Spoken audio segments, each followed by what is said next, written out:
பிறந்தது புது வாழ்வு மலர்ந்தது, மகிழ்வோம் இணைவோம் நன்னாளிலே. புத்தாண்டு வந்தது, புது வாழ்வு கிடைத்தது, இணைவோம் மகிழ்வோம் இந்நாளிலே.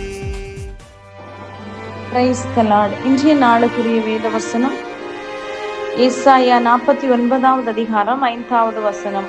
யாக்கோபை தம்மிடத்தில் திருப்பும்படி நான் தாயின் கர்ப்பத்தில் இருந்தது முதல் கர்த்தர் தமக்கு தாசனாக என்னை உருவாக்கினார்.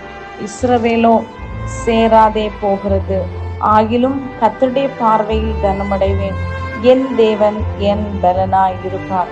அன்புக்குரியவர்களே, இந்த அருமையான கால வேளையிலே 2025வது ஆண்டை காண செய்த தேவனை நன்றியோடு ஸ்தோத்தரிப்போம். கர்த்தர் தந்த நல்ல வருஷத்துக்காய் ஸ்தோத்தரிப்போம். காரணம், வருஷத்தை நன்மையால் முடிசூட்டுகிற தேவனை நாம் ஆராதித்துக் கொண்டிருக்கிறோம். இன்றைய நாளிலும் கர்த்தர் தந்த ஒரு அருமையான ஒரு வாக்குத்தத்தம், ஆகிலும் கர்த்தருடைய பார்வையில் நீங்கள் கனமுள்ளவர்கள், என் தேவன் என் பலனாயிருப்பார். இந்த ஆண்டு முழுவதும் கர்த்தர் உங்களுடைய பலனாயிருந்து உங்களை வழிநடத்த வல்லமுள்ள தேவனாயிருக்கிறார். காரணம், கர்த்தருடைய வசனம் சொல்லுகிறது, என் பலனாகிய கர்த்தாவே உம்மில் அன்பு கூர்ந்திடுவேன். அவரில் அன்பு கூறும் போது, அவருடைய கிருபை நம்மை தாங்கும் போது, அவருடைய கிருபை தாங்கும் போது அது நமக்கு பலனாய் மாறுகிறது. இந்த வருடம் முழுவதும் பலவீனங்கள் இல்லாமல், பாடுகள் இல்லாமல் உங்களை வழிநடத்துவே என்று கர்த்தர் வாக்கு கொடுத்திருக்கிறார். பாருங்கள், எவ்வளவு அருமையான வசனம். தாயின் கர்ப்பத்தில் இருந்து முதல் யாக்கோபை கர்த்தர் தனக்காக தெரிந்து கொண்டார். யாக்கோபே, இஸ்ரவேலே, இவைகளை நினை, நீ என் தாசன், நீ என்னால் மறக்கப்படுவதில்லை. அதே புதிய ஏற்பாட்டிலே சொல்லப்பட்டிருக்கிறது, அப்பா பிதாவே என்று அழைக்க அவர் நமக்கு புத்திர சுவிகாரத்தின் ஆவியை தந்திருக்கிறார்.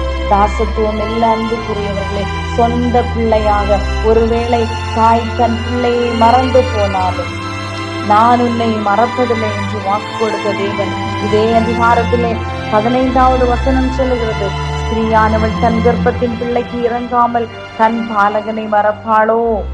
அவர்கள் மறந்தாலும் நான் உன்னை மறப்பதில்லை. இதோ என் உள்ளங்கைகளில் உன்னை வரைந்திருக்கிறேன், உன் மதில்கள் எப்போதும் என் முன் இருக்கிறது. பாருங்கள், அருமையான வாக்குத்தத்தங்களை கர்த்தர் நமக்கு வைத்திருக்கிறார். நம்முடைய சூழ்நிலைகள் மாறும்போது, ஒவ்வொரு நேரங்களிலும் கர்த்தர், எந்த சூழ்நிலைகள் மாறினாலும் சிலுவையை நோக்கி பார்த்த கண்கள் ஒரு நாளும் வெட்கப்பட்டு போகாதபடி அவர் நம்மை நடத்துகிற தேவனாய் இருக்கிறார். அவர் நம்பிக்கை வைப்போம், விசுவாசமாய் இருப்போம். அப்பா பிதாவே என்று கூப்பிடும் போது, பெற்ற தாய் தன் பிள்ளையை மறந்து போனாலும் நம்மை மறவாதவராய், அவர் இன்னும் நீட்டப்பட்ட கரங்களோடு நமக்காய் காத்து கொண்டிருக்கிற தேவனாய் காணப்படுகிறார்.